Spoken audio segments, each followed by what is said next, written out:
So it's going to be the return of the multi-generational family households. Are you ready for that?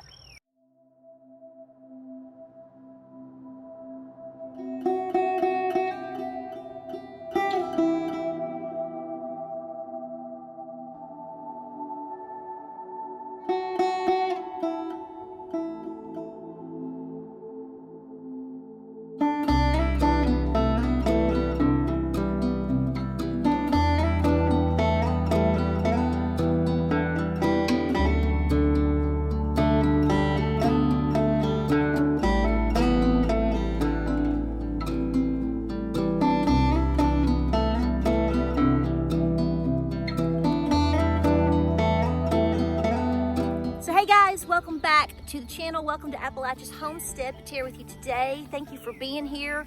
Thank you for your support. Growing like crazy. So we're busy today. We're taking the whole weekend to work outside. Beautiful weather this weekend, and we're getting a lot of different projects, trying to wrangle them back in. It's like this. I'm sure a lot of you are experiencing this right now. You've got your gardens in. You've got them ready to go. I've gotten everything prepped.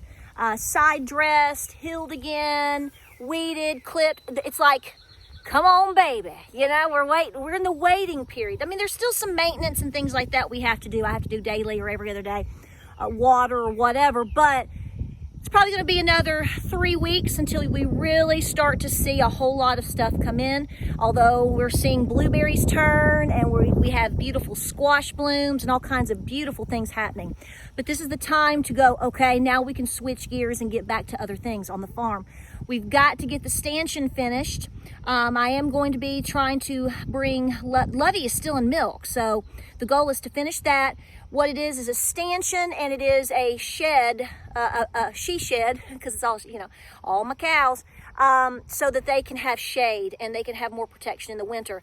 Yes, this project was supposed to have been done last fall, but as you know, we got very sick, and then winter hit, and this is what happens. This is what I'm telling you. It's constant chores. It's constant everything. It never stops on the farm. So that's what we have been talking about, is how we are planning going forth in terms of what we're doing with our dairy animals and how we are going to be planning to have new babies, hopefully in the next, within the next year. So it doesn't just happen like that. So we probably will not bring a bull onto the property until at least September.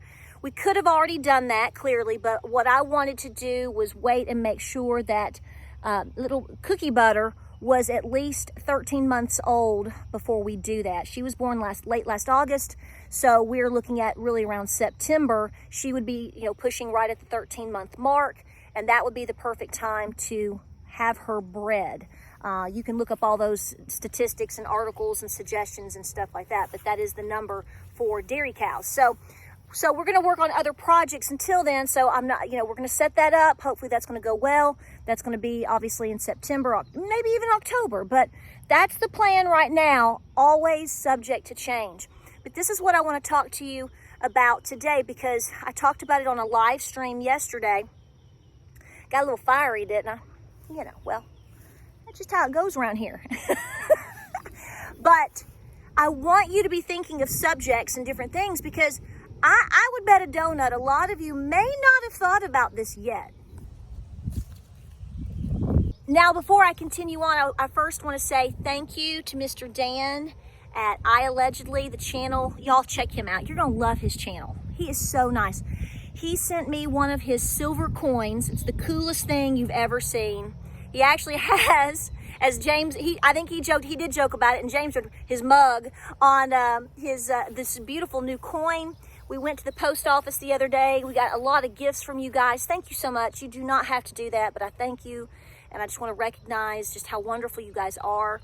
But also, Mr. Dan, thank you for your generosity. I wasn't expecting that. He sent a present, a gift.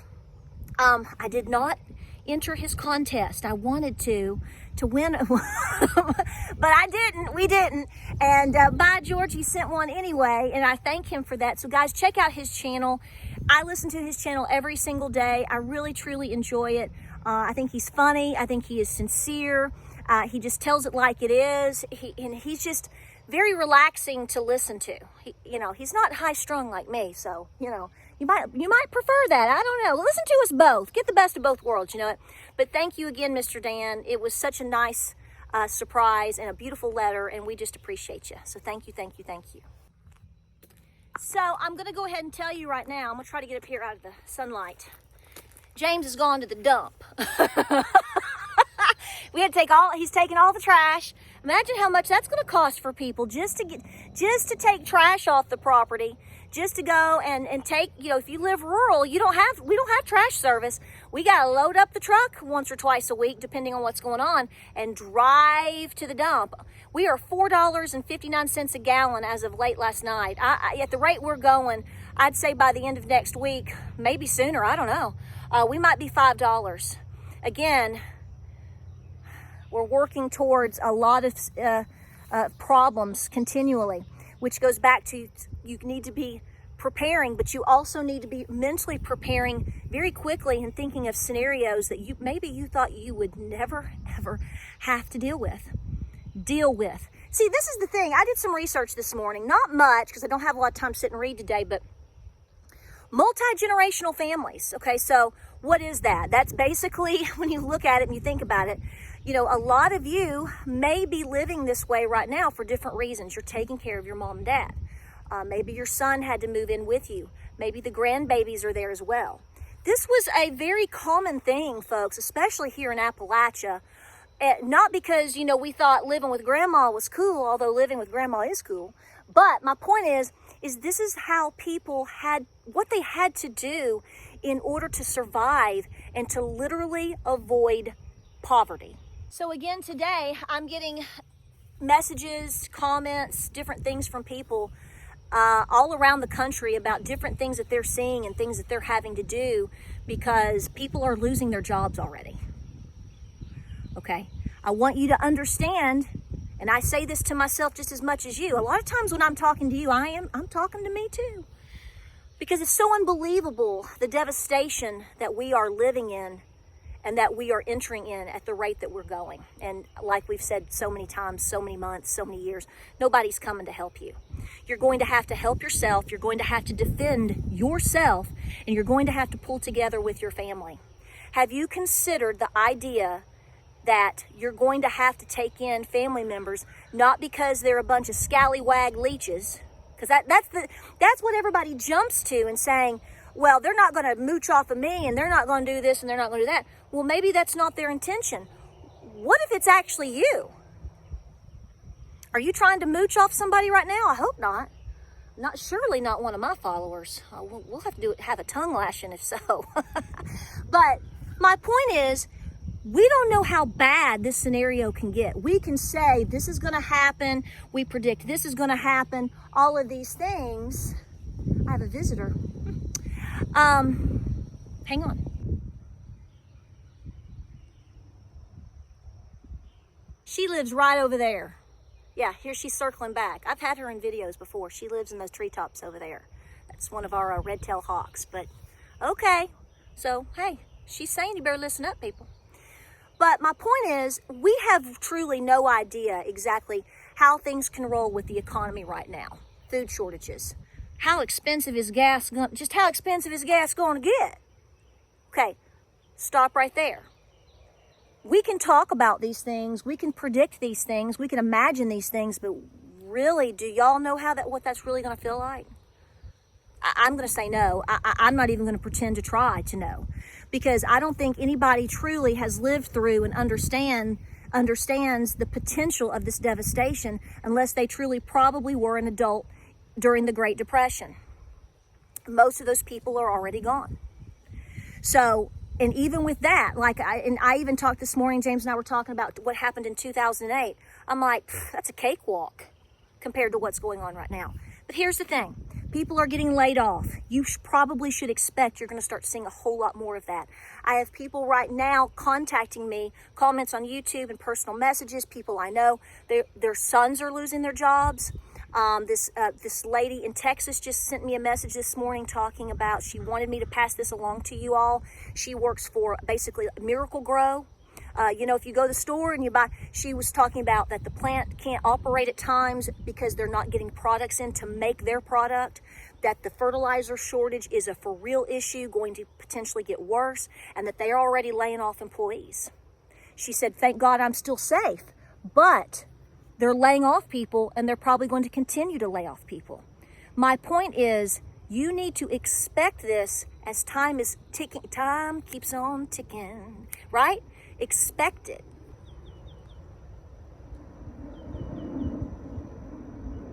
So what are you going to do? We could pick 100 scenarios here. What are you going to do when your independent son, your independent sister, your independent parents lose their jobs, lose their retirement, maybe lose their pension, can't make ends meet? I do not believe that anybody that is watching this channel that has half a brain and a little bit of a heart is going to let good, independent, solid family or friends completely suffer. Stay with me on this. I'm not suggesting you let people just move in with you and freeload off of you. That's not what I'm saying here. I'm talking about the true issue of people having to live together as a family unit in order to make it again. Prior to my mother, I talked about this last night on the live stream, prior to my own mom, my Nana and her siblings and her parents had to live with her, it was 3 generations living together.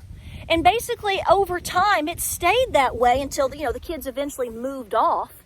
And we see that independence emerge in the 50s and the 60s. And that, in a lot of ways, I know that's windy. Feels good. Our culture has changed.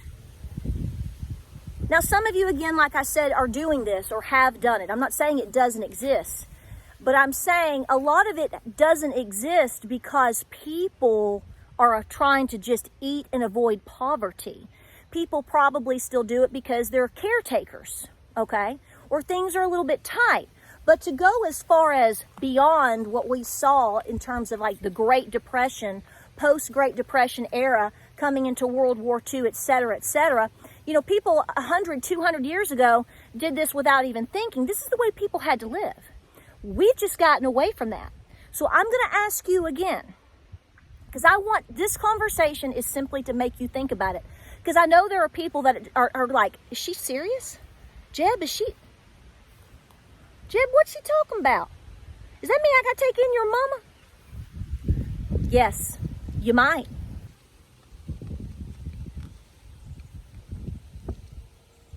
Let me put it to you this way. Let's go up here in the deer path. See, that's why I'm trying to eat some of these, because I know I'm going to be competing with the ennui.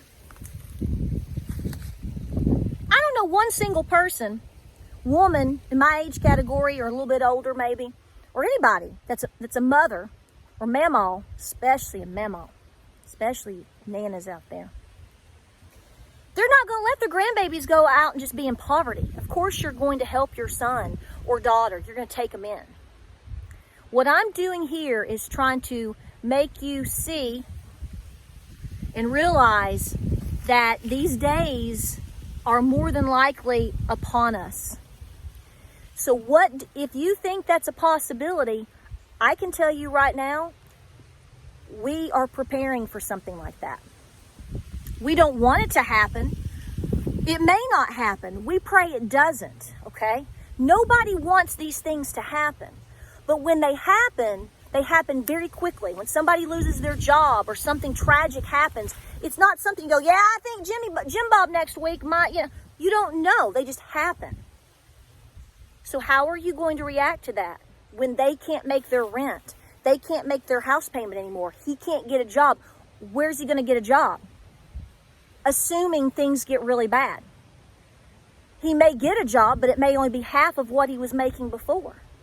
A lot of young people have taken on a lot of debt. We did as young people. You may have done it as a young person. We were fortunate enough to get out of it. We worked very hard to get out of it and got out of it. In 2007, we made the decision to be as debt-free as possible. Can you hear me? We sold everything. Everything. Moved. We paid off our school loans. We did it. We paid off our car. I paid off that little red minivan that I still have sitting down there that we still drive. Everything. And we got ourselves down to only having a house payment. We downsized. Had we not done that, we probably would have ended up filing bankruptcy 15 months later because I became unemployed. The goal to get out of debt and to move and to pay everything off was for me to become a stay-at-home mom and raise my babies. That is why we did it, because I was so miserable. We were miserable in so much debt and working opposite shifts. We hated it. So we made a decision. We had no idea that within 15 months of that decision that I would then lose my job. I brought home half the pay. Okay? I was bringing home just as much bacon and frying it up in the pan as my husband was. But because we prepared for a scenario of a one-income situation, when it unexpectedly happened to me along with 1,100 other people, we pulled it off. Hence, we changed our lifestyle, and here I am. My point is you have no heads up for when these times are coming. So with everything that's going on, don't think that it's not going to happen to a lot of people. Understand that it is. And if everything else erodes like it is, how are people going to make it? They may be at your house. So I don't view the whole idea of a multi-generational family situation as a negative. I view it as a positive. What I view it as is as something that's going to happen most likely to a lot of people, and it could be coming sooner than you think. It could be coming, what if it comes the next 6 months, 12 months? You don't know. But what you can do is prepare for that potential. What that means for you, what that means you need to do, I don't know. Do you need to clean out a bedroom? Do you need to get extra bed sheets? Do you need to buy extra food and put it away? So I want you to think about what are you going to do with that scenario and how can you prepare for that?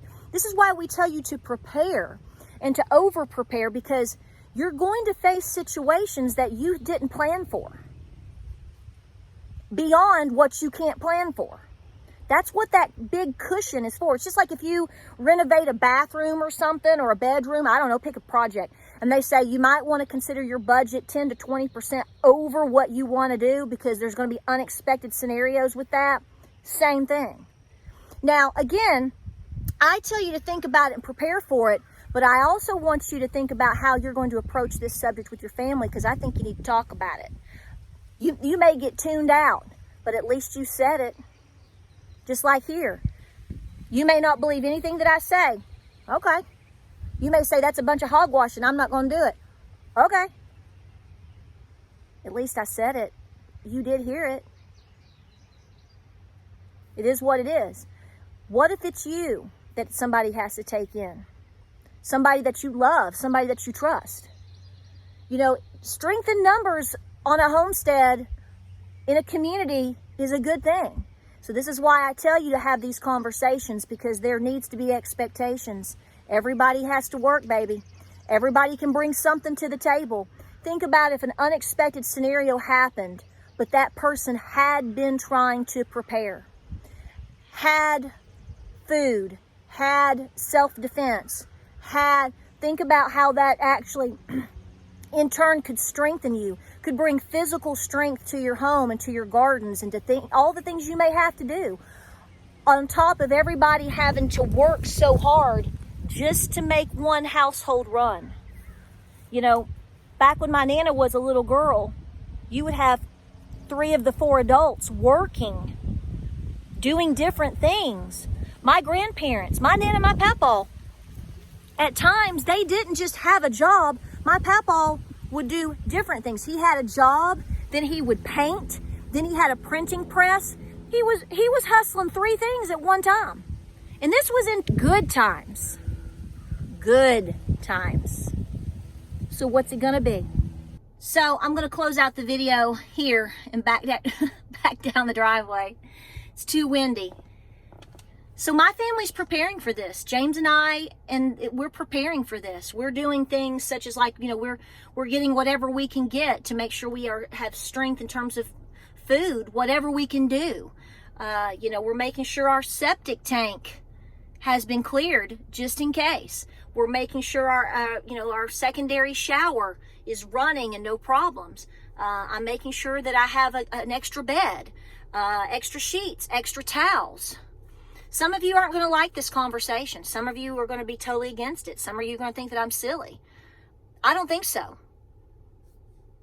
If I was a young person, old person, independent, good-hearted, and willing to work, and I had family that loved me, or vice versa, why would somebody not take somebody in?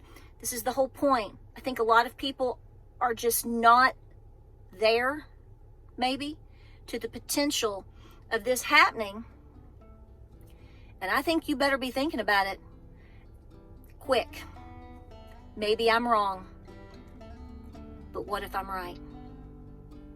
Like, subscribe, share. Thank you for being here. Thank you for your kind hearts. Our missions are continuing with blessing boxes. As I said last night on the live stream, we've started, a lot of you, I don't ask for money. I'm not asking you for money. In fact, I will tell you, don't send me money. I want you to take care of yourself. But the money that has been sent to help our missions work and things that we do, and I thank you. But I want you to take care of you folks, okay? But I just want to let you know, just for those who have, that some of the funds I have sent to St. Joseph's Indian School, because you did not specify what, you said help somebody. So I sent a certain amount there, and then we've done our shoe drive for homeless people who are trying to get a job. And then we started setting back up some of the blessing boxes. So we will hopefully finish off that work this week. Now that the gardens are in, we can do these things. So we appreciate you.